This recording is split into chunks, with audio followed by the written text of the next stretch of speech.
Hi, good evening. Assalamu alaikum, ladies and gentlemen. We are here on channel 52 with our three beautiful guests. And I am actually very thankful that they were able to take this time out of their busy schedule. Especially today was a beautiful day and it was a Sunday evening. People are busy. So I really appreciate having this time and at the same time, audience, for you guys to join us. So I have with me, I'm going to start from the right side. I have with me Kim Bhatt, who is the president of Bhatt Foundation, and her organization is actually based in many different countries: India, Honduras, Africa, and many more. Kim has been involved in lots of things with the beside women organization and empowerment. She has and she has done special projects where the education of rural kids is involved. So we will hear more about her at the same time. I'm just going to go and give the introduction of everyone. Thank you, Kim, for joining us today.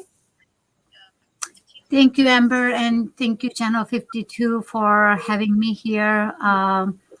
As Amber said, I'm Kim Bhatt from Bhatt Foundation. We are a global foundation, 501(c), and we are in multiple countries. Our goal, Bhatt Foundation objective is education and healthcare through innovation. My husband handles the innovation for healthcare portion, but I am heavily involved with education, especially girls empowerment, and we do so much more, and we will continue to discuss that in more detail. Thank you, Amber. Okay, thank you so much. And our next guest is Dr. Devangi, and she is actually a professional, a trained classical homeopathic consultant. She is well-established consultant and has been serving the patients for more than 15 years. And she's actually based in New Jersey as well. And very, very glad that we have her. And I'm going to specifically tell the reason that why, especially I have invited her, because we are going through the mist of COVID, and we all know that nobody has a cure as of yet for COVID, and everybody is going back to natural remedies. So that was my specific reason for inviting Dr. Devangi, for being a homeopathic and giving us enlightenment on this path. So thank you, Dr. Devangi, for joining us. Thank you, Amber, for having me here today. And I'm very glad that you selected this topic. And I'm try my best to explain it and try my best to pass on message to everyone who is concerned right now with the COVID-19. And we will try our best. Thank you, Amber. Okay, you're very welcome. And not then on the least, our last guest is Nusrat Suhail. She is the founder of Woman to Woman Forum, and she's an educator, community developmentor over 20 years in United States. She have served on multiple roles in education community. Her CV is actually that big that if I go, we would not be able to go through the night. It's extremely impressive. She also worked as a director of SARS Talk, a Hindi and Urdu language summer camp, where she have also helped on she's also a founder member of NYU based organization, and she also is she helped as an instructor and coordinator on Kane University, and also she's on the board of East Brunswick Township Human Relationship Council as a South Asian member, where she helps with her mayor on the team. So please, Nusrat, go ahead and introduce yourself because I know I'm not doing due justice. Okay, I think it's not about doing justice. It's just that I have taken up so many different roles, and I consider them every day. Like, okay, fine, I'll focus this day for Women to Women the other day. I'll focus for my Urdu teaching, Urdu and Hindi. I have multiple Urdu and Hindi programs, and so I focus days on different type of work. And as an educationist, I believe that we, over a period of time, we become sort of community developer, and we become teachers at large, not just the teachers of some students. I work in an Islamic school, and I'm administrator there, and I believe that working with the teachers, working with the students, make us or train us in a way that we start working for all in the community. So whatever comes to our way, as I grew up in Pakistan, so I speak Urdu language. I realized that I need to do something. So we developed a program with the government funding. It's called Startup Program. And I've been running an Urdu portion of the camp. It's called Startup Hindi Urdu Summer Camp with West Windsor School District. So it's a nationally recognized program. We are given many times acknowledgement of running a very important program where kids have acquired training. The similar kind of program, I took it in Kane University. I ran it for 8 years, but then I started to burn out because I have been doing too many things. So one of my colleagues took up that position. That program is still intact. It's still happening. I work at NYU to train teachers as well. And then we have built up a community segment of that program where we created APAS, Alliance for Pakistan, and Urdu Studies, or now we call it Alliance for Urdu Studies in general. So we build up that, and this is my academic aspect of it. My community aspect is, I believe that when, as women, we have so many struggles, and we were talking about it before. We need to support each other to grow. Right. As a community, as a gender itself, and then integrate in the community at large. America has so much to offer. There are so many different communities here, and everyone is growing. Why not us Pakistanis? Why not South Asians together and become a good part of this society? So this is where my so many different roles come in. Absolutely. You're absolutely right. And what's dear to my heart is, this is, I call it as it's my mission to bring different women of different ethnicity together, because I think as women, we can build nations. So again, if somebody has logged in, I just wanted to bring it up that today we are talking about women empowerment during COVID-19, ways of improvement. Because I know as COVID has started, it has such a negative quotation, and it is negative because we have lost many dear, huge amount of people, which were closer to us, somebody, and people that it has impacted everyone. But still, I would like to look at the positive side and how deep the relationship of women's emotional health is on social empowerment, and how our health is linking to our emotional health. So let's take from here. I know that you guys are in your roles, so, and we all are confined in during this quarantining time. So all I want to know that what is right now in your confinement time, what do you think, how can we impact, or why is it important to impact women empowerment when we all are restricted in a way? So uh, I can let's jump start in. with oh, go ahead, please jump in. Okay, I just feel that women throughout societies and throughout history, if you see, are responsible for community development and social reform. So the social reform movements have always been led by women because they are home, but their minds are there, and they are good at networking. I wouldn't call the word networking as just networking. We are good at socializing. We are good at making friends. So throughout history, if you see, I have taught history, that's why I'm telling you, it's women who led the social reform movement. And right now, also, as we are home, we are not working like the regular way. We still can just pick up our role and then connect people together. If somebody needs mask, And we know that. And we know that this other person, or maybe have a call out through social media, we know that we will get response. So we should do it. We need to explore, and there should not be any hesitation in it. What if it won't happen? If it won't happen, we at least tried. Yeah, I So actually, here I would just say to my fellow friends that there is no harm in connecting people to each other, because this would not take anything out of us. It'll at least give, or at least try to give to yeah. others.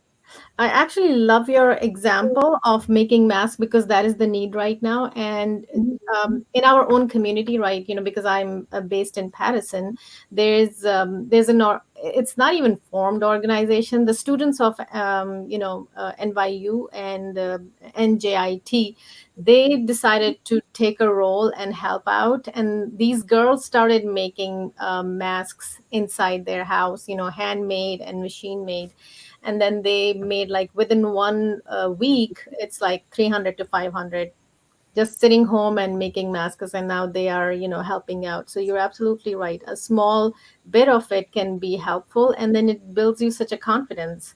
You're absolutely right, Mhm. Nusrat, that it doesn't take as we are home. And you're absolutely right, women's are the network and actually founders of creating anybody. So, Kim, go ahead, and you also tell us about your project, because I know that you do different projects in different countries, and Honduras I know is very close to your heart. You guys are forced to stay in the United States because it's so hard to catch them. They're always flying around. Yes, thank you, Amber, for giving me this opportunity to again explaining what we do. And yes, matter of fact, we're supposed to be right now in Ethiopia. We should have flew 2 weeks back in Ethiopia, and last month in April we're supposed to be in Honduras, and that was also canceled due to this COVID-19. But yes, what we do in Honduras is, I mean, different country has a different kind of issues, and especially South Central America, there is the biggest issue. What we are trying to help everybody is uh, their teenage pregnancy. And there is one of the school we are supporting there. We have more than 300 children who are basically their parents are teenager and they unwanted children, and we support them housing, their schooling, and everything there. That project is very dearly close to me. And while we were like last couple of years we are in Honduras, and we found out that average education in that country is fourth grade. I mean, while we were thinking that, okay, like, in India or back home, other countries, like, the education is, I think, like, we are really little higher in that ratio, versus when I found out that their average education is 4th day, it was heartbreaking for me. So we are picking up those children who wants to go to college, some children who wants to go to even finish high school, and then they want to continue. We're trying to help those students there. And those girls, like, if they are teenager and they are teenager mothers, we wanted to just make sure that their children who are daughters, they don't follow in same trap as their mother did. So we try to educate them. We thought that education is the only way. If you provide them education, then educated one woman can make entire family, Absolutely. bring up entire family, one in the family. So we try to help those kids, we try to educate them, and through education, making them independent, they can have that thoughts. We try to build up their confidence. And I think, that project is really close to our heart. And I have more than 300 children there. I don't tell it that I have only 2 daughters. I have 320 daughters. I mean, children. I have it. Yeah. It's amazing, and you're absolutely right that if we have to, I know I was raised by my grandmother, and she used to say that, and she used to speak in Punjabi, and that's how I learned Punjabi. So she used to say that if you have to change a generation, you have to educate those daughters and invest in the money in that, because these daughters and mothers makes generation. And I absolutely agree with you. And this is such a critical point that you brought it up about the teenage pregnancy, because I'm looking at these statistics, and because I worked with the uh, early intervention previously, and I worked with infant toddlers, and we do work within Patterson, the teenage pregnancy. We do help them getting subsidy, because most of the time these girls, which are high school girls, and if they become pregnant, they cannot take care of the kids. So what are they going to do? I'm going to drop out from high school. So we give them free subsidy so they can continue education, because it says about, from 2017, 194,000 babies were born to the women between the age of 15 to 19 years old. So what happened that when you are mother in such a young teenage, we all know that the risks which later on comes with very early pregnancy, your health is going to decline, and you're not going to be a parent who is ready, which is then child abuse, neglect, and there's so many other issues come with that. So now I want to ask Dr. Devangi that what is your role when it comes to women and women health in I know it's huge, but I want to hear from you. What is your role when it comes to women? So, first of all, I would like to say that being a woman is a God gift, and everyone should appreciate and cherish it. So, when it comes to woman role and woman health, so women are working 24/7, and they are always thinking about family and family members, and they put themselves next to family and their kids. And because of that, I think sometimes I feel they are not able to take care as much as they should, and the way they are taking care of other members of family. So if you take it like going to their mental and emotional status, they are more contained, but they are more into stress as well when they are working 24/7. And for their health, sometime everyone has that experience in past, or maybe they are suffering right now, like some kind of symptoms, but they are confused that what is happening, because there is no medicine for my headache, there is no medicine for my backache, and but still it happening to me. So what should I do? Do I have to consult a physician? Do I have to talk to someone? Because we are very much afraid of sharing our suffering. And I think at that point we have to speak out, and we have to talk to doctor, physician, or whoever so with us, and whomever we can share our feelings.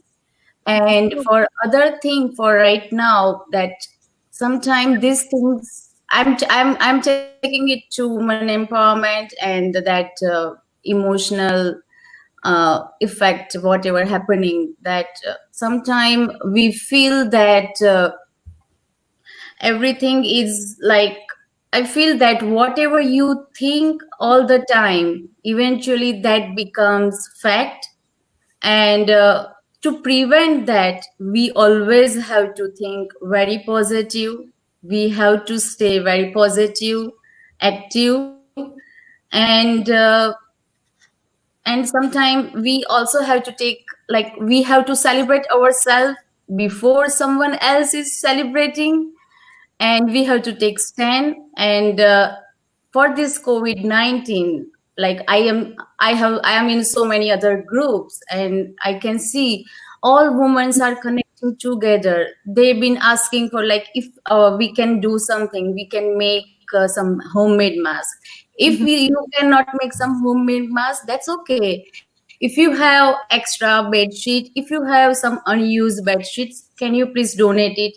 So there are so many other people who are ready to help first liners and physicians and all those people who are right now working, and they are not even thinking about themselves, and they are working for others.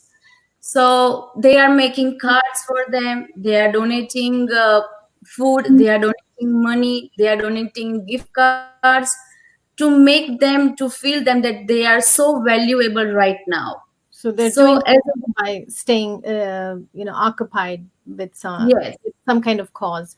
So, to your point that you said that women don't take care of them because they're so busy taking care of their family and everybody else. I do want to bring up that thing also, that there's a guilt. I think, especially with South Asian women, it comes with us. I have seen that in my mother. I have seen that in my grandmother. That it's like, if we, we're gonna take our care of, upbringing. yeah, we have to take care of the family first, Yes. and then I'm going to be the last one to be taken care. um that's a natural phenomenon which comes, and I think by the time physically things get worsened, and then we are forced to go to the doctor's office, and my blood pressure is high and now I need medication, and other things, then psychologically it does impact. I remember when my mom became diabetic, she went through depression for some time, because oh, my body's gonna grow, decline from here. So I want to ask from you, as a homeopathic, there's a stigma with it, that we all are using allopathic because it's fast paced. Where do you stand with that, especially keeping in mind with COVID now, because we are trying to come back with the home remedies?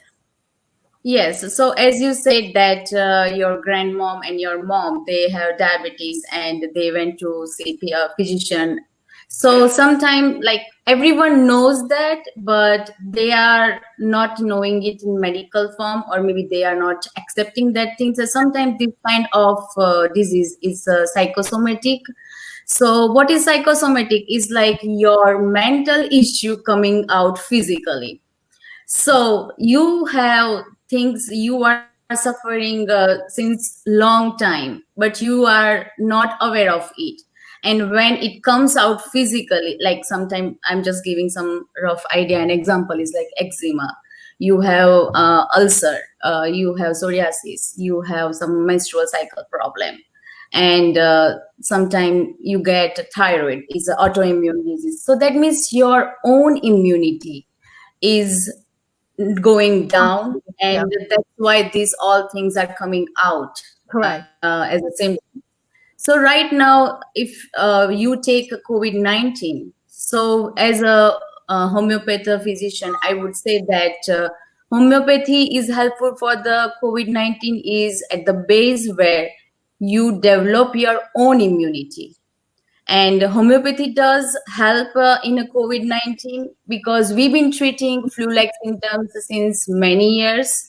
And in homeopathy, that you can say that there is a couple of medicine which people are using for flu-like symptoms, but homeopathy is a tailor-made medicine. So if some person he has flu or she has flu, but they both are different, so you cannot give same medicine to both of them because their likings, disliking, and their individual personality is different from other person. So of course you can, and homeopathy works on root, so you boost your immunity within inside. So for COVID-19 right now, everyone is talking about immunity, and you have to improve your immunity, and you have to work on getting more immunity, and that's how you will fight this COVID-19 or any other psychosomatic or any other disease when you are going for homeopathic treatment. Okay.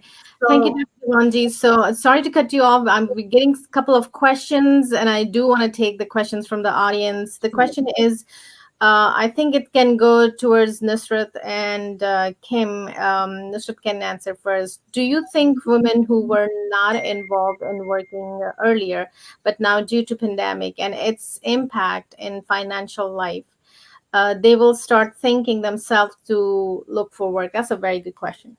Yeah. Okay, these are unprecedented times. We all know that. And they require unprecedented measures, meaning something that is not there before. We need to look for it.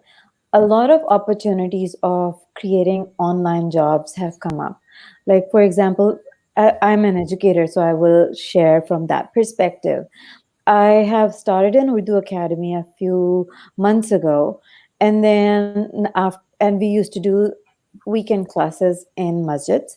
There were three different locations, and we used to hire teachers, and we used to do uh, an hour and a half long classes for students. After COVID-19 all ended, so we went online from March. Now we have about 52 kids. It just grew. Wow. And the teachers who were given you, these are part-time work, part-time jobs. The teachers who lost the job, now they have even more job at this point. We did not have these many kids before, and But it's think growing. that's such a positive impact of COVID, Right, this right. blessing in disguise. Right, exactly. So we need to think of a different way and out of the box kind of thinking that, Mhm. like, now everybody's home, what can we do? Our summer program, summer camp won't happen this year. The grant is there, but the location, we won't be able to take the risk. So now we are thinking maybe we need to do a summer project where parents will still be working from home, IT people are working, telehealth is happening. There are many other jobs which are still going on as tele jobs because everything has come to home. What will those parents do when there is no school? So we are also thinking on those lines. We might do 3-day camp for kids, maybe art projects and all that. And so I'm just defining this within the capacity of what my um, Your expertise is. thinking is correct. Yeah, and then others can think the same way. In those doctors who are not working because of whatever reasons, they can jump into telemed and then start practicing that.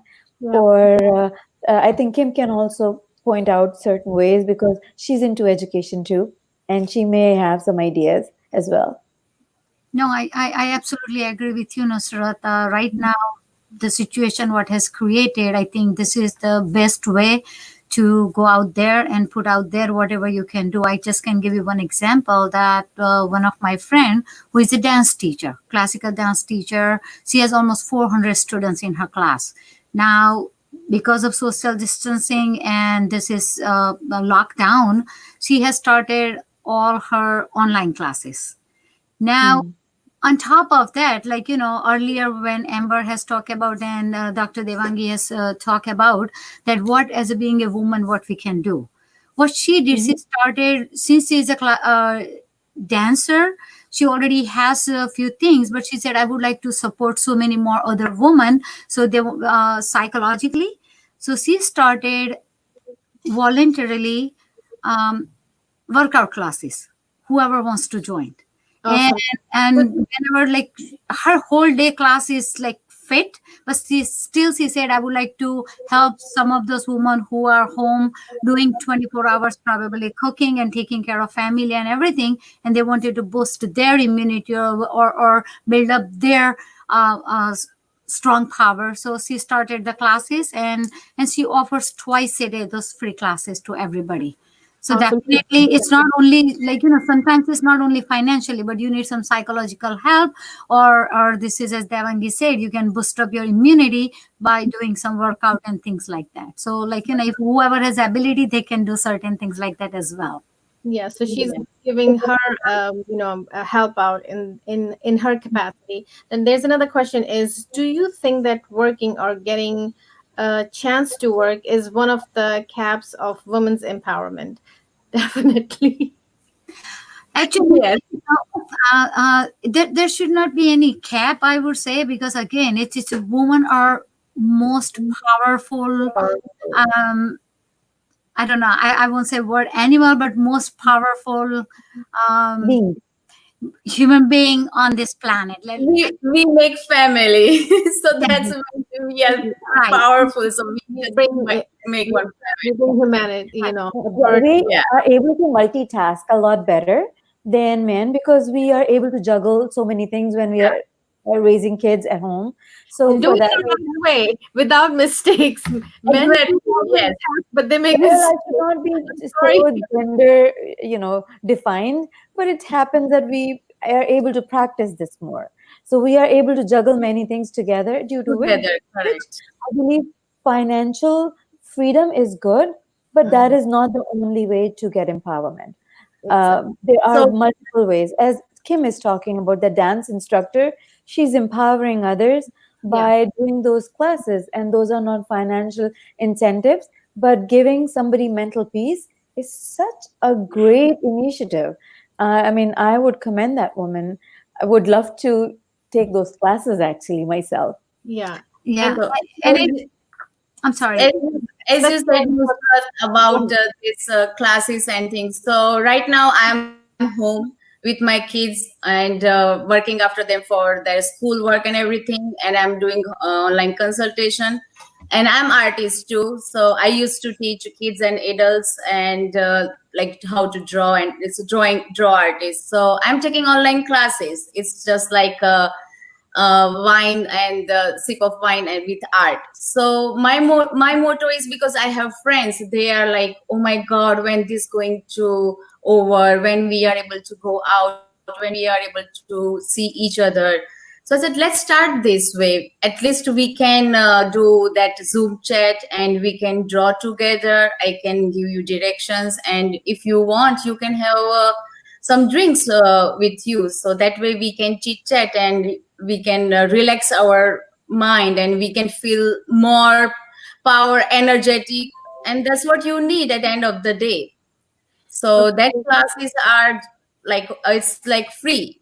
I'm not charging anything right now, because this is the time you have to support each other. This is the time you have to like encourage each other. This is the time when you have to So we would share your link so we can start those classes too. We can leave the drinks on the side, but we can, we would love to do it. I have a question for you, Dr. Devangi. It's actually from a teenager boy, Amir Hamza. Dr. Devangi, can you suggest how you can keep teenager boys calmer and not frustrated, not being able to go out and staying indoor due to COVID? That's a very good question, and I amend this little teenager who have asked that question. Thank you. So please, answer. Yes, I would really appreciate that he asked this question, because this, whatever he is feeling right now, most of the kids, even adults, they are feeling the same way. So yes, definitely, I would tell him that you should focus on things which you like the most, your interest. And if you like singing, if you like dancing, if you like to draw something, if you like to make some YouTube video, or if you like to cooking, because nowadays all teenager kids, they also get interested in cooking also. So I will say that if I'm like at your place, I would focus on my interest, and this is the best time that you are getting, that you can develop your interest, and you can know what you like within. So you should work on your interest and your what is called your It's like look on your interest and try to accomplish it as well. yes, try to accomplish it. Yes, your passion, you should think about it, your passion for what is your likings. Okay, so the next question is, what could be done during this quarantining that could empower women or young girls? So, Kim, I'll forward that towards you. What could be done? As Devangi said, that it's not about only boys, but also girls. Like, this is the best time that whatever is your, like, as Devangi explained, that like you wanted to do so many things of your interest and you never got an opportunity to do it. So this is the time that, okay, get together and have in your mind, don't think about that, oh my gosh, I'm not able to go outside and I would like to do this and I'm stuck into the house and I cannot do anything. This is the best time, undivided attention, and whatever you wanted to achieve in your life, this is this time, go for it. Okay. So the next question is from towards Nusrat. Actually, the question is, I hope it can play on the screen. It's to Nusrat. Is your firm are all your staff women? If yes, don't you think that in professional aspect we better not be biased by gender? That is for sure. We are not definitely biased by gender, but there are defined societal roles. Women are known to raise children, although it's not the case lately anymore. Dads do the job too. However, I'm just talking about the traditional roles, and it is still seen in many households that when we go for family into family development, we tend to take the role of not financially supporting the family, but emotionally supporting the family. So automatically gender roles then come in when husbands are there outside, earning money for the family. Then women tend to be in a position where they have maybe more freedom mentally but not physically. So this is where I feel that they still need to take up the lead in reformation movements and develop societies. Like if groups, right now we are practicing social distancing, but we still can have groups on Zoom or on right now what we are doing is, this is also an example of empowering women. So Correct. these are the things I mean to say, not trying to be gender biased in any way. Yeah, the other thing is that, you know what, when I know the person who asked that question, when I did that, I was talking about women empowerment, so I was specifically picking my guests as a women who are working on that. So um, I guess it might have sounded biased, but my intention was to pick women, to bring women together, and the reason is that, you know, we have to bring our root more stronger as a And, family. Can one I more add something to? Oh, sorry.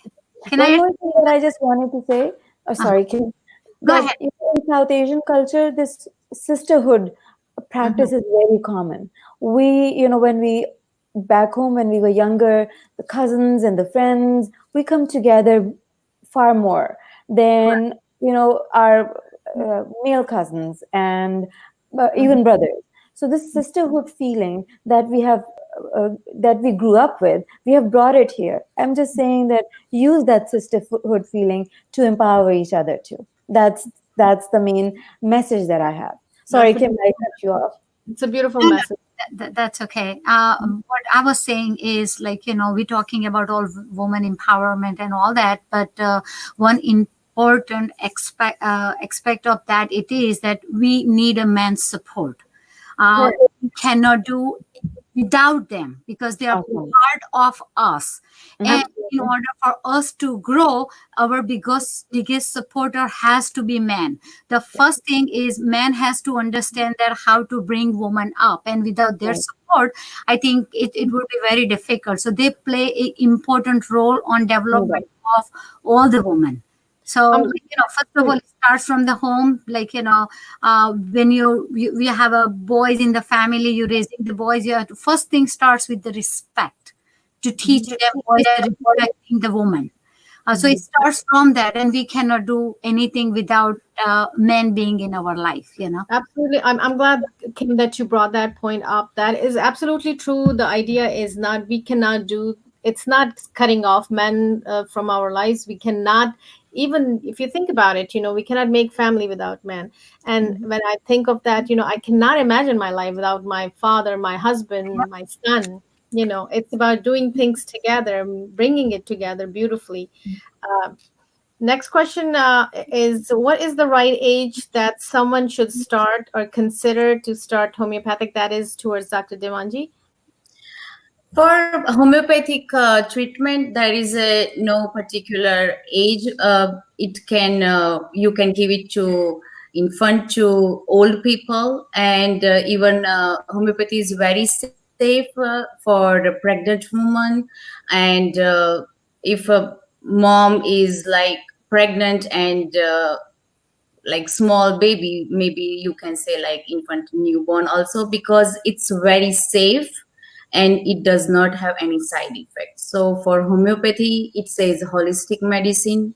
So there is no age that you have to start from this age and you have to stop at this age. No, it's for everyone and any age. It can be anytime. That is such an amazing information. So next question is, based on your experience, do you still think that women are offering jobs which are not required heavy skills, and women are preferred to be employed once there is a point to prove less wages? If yes, how to overcome this? Only by raising awareness and voices of women, or other optional options available? So I Hmm. Okay, it seems like that women get less wages. That is the question, right? I think that's what the question is regarding to, but which is true. Yes, well, we get less wages because of different reasons for sure. But one Mhm. reason is we have worked less number of years because of family making or other reasons. Sometimes back home there are family restrictions where they do not allow women to go out until certain years of age. So our number of years and number of expertise becomes lesser than men. Men go out like right away after 12th grade, no restriction from the society, family, and then even when they become fathers in general. Again, I'm talking about the typical societal rule, they continue working. So our number of years become lesser, and due to which maybe our pay scale is often less than men. And and in certain societies, definitely women in general are paid less, no matter what, no matter if the number of years are similar to. But still, have we, like, I would not stop it, because if I'm getting like $10 less than somebody else, I will still work. If I need to make myself financially independent, less money is still better than no money, right? Correct, absolutely right. And then we have to realize that, in this country, talking about United States, uh, it took a lot for women to start voting as well. So, Right. we cannot just jump. It's not going to happen. It's happening gradually. And Mhm. speaking in the right voice is more important than in a negative way. Next Right. question is, that's towards Dr. Dewangi, the homeopathic doctor. Simple tips for family with limited income for improving their health. So, So I would like to tell you, like the person who asked me question first, that homeopathic medicine is it's like it works on your immunity. So it improves your immunity within inside. If you don't have any kind of disease or any kind of health issues, I would suggest that there is no need to use any medicine, homeopathic medicine right now. And if you are suffering from any kind of health issues, or your family member suffering from any kind of health issues, then you should consult a homeopath, and you should get treatment from homeopath practitioner. And whatever his decision will be, it will going to help you in a long way, because homeopathy is not treating just you, it's not focusing or treating just your disease, but it is curing you as a person within inside. So your immunity get boosted, and you are as a whole becoming disease free, and as a healthy person. So that is anyway it going to save your money, even you don't have that budget. because you are becoming healthier with inside, so that you have other issues which is not showing any symptoms right now, but it will As a treat whole. automatically with one medicine. So I would suggest that consult a proper homeopathy physician. That would really, really help you in all financial and health way. Okay, thank you, Dr. Devangi. The next question is from Kim. Do you think respecting women and empowering them need to be taught by family from childhood and following in school so that all of us can cultivate these values and ensure values uh, for others? Definitely education. Education is a first thing, because if you are educated, if you have education, then you can yourself knows how to earn the respect, so the key things on that one is I strongly believe that if you are educated, that makes you a little bit independent in your thinking. Then and as you get more education, it makes you financially independent, and that builds up your self confidence. And that's how of course, and as I said, the family, if it's taught with the family, then that would be even plus with that, but definitely when there are boys in the family and there are men in the family, if they start respecting the woman, that would even help more and making all those women independent even faster and at large. Definitely. I see that we are coming closer to our time, but I'm going to ask one question, and I want to ask from you guys, put your thoughts together. If I give you $10 million tonight, how would you be able to use it? So it's a quick thought, and you guys, each one of you have like 30 seconds or a minute. So I- respond. Go I ahead. I have a plan already. first. I know I have 320 children, which I counted. I have many children in India, and I will put down there for those children's education right there without even have. I don't need 30 seconds, 2 seconds. I can make a decision where to spend that money. Okay. Go ahead, Ms. Rose. I want to bring a revolution, especially in third world countries, although this term is not the best to use. But in the countries which are developing, I want to bring an education revolution. And I want to build schools in every corner of the rural areas, because those are the most impacted areas. And so kids would have easy access to education, and then they can grow, as Kim was talking about earlier, grow into an individual who would have thinking of empowering not themselves.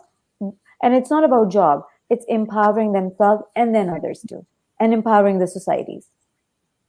Awesome. Go ahead, Dr. Devangi. I would also like to use that money toward environment and making environmental changes. Right now, it's a global warming and it affecting human, animal, and everyone. So I would like to work on that, and as well, I am thinking that education is the strength of all humankind. So definitely, I would like to use some part of it to provide education, because I think it's the greatest strength for any of the person. If you are educated, you know what you have to choose, you know that right and wrong choices, so you can make better future. That way it is anyway helping all human and globally as well. So that is also a considerable point, that you can work for global and human, both of them, education and global warming together.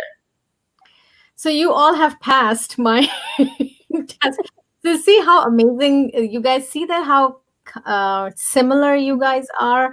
Everybody has talked about. It didn't take much. It didn't. You guys even take 30 seconds. It's like as soon as I said, you guys knew where you're gonna put the money. So this is a strategy that because I'm an educationalist myself, certain strategies we give. It says all of you are planners. You guys knew what you wanted to do, and education was your number one thing, because you guys all know how deep that goes to help generations and families and everyone. And it is the right way to go. The way the pen goes far is way more stronger and deeper than going with guns and other things. So ladies, I really want to thank all of you for spending the time with me, and it was my personal pleasure having you, Nusrat, and Kim, and Dr. Devangi. And I know the time flew, but thank you so much again. And thank you, Channel 52, for giving us this opportunity for me to create this platform, because this is extremely dear to me, that we are rebuilding sisterhood, as Nusrat said, that we are going to build more from here without boundaries. Thank you. Thank you. Thank you so much. Thank Thank you. you Thank you very very much for inviting, and thank you for Channel 52 definitely to allow us to have this kind of dialogue. Thank you. Thanks. Thank you, Amber. Thank you, Channel 50.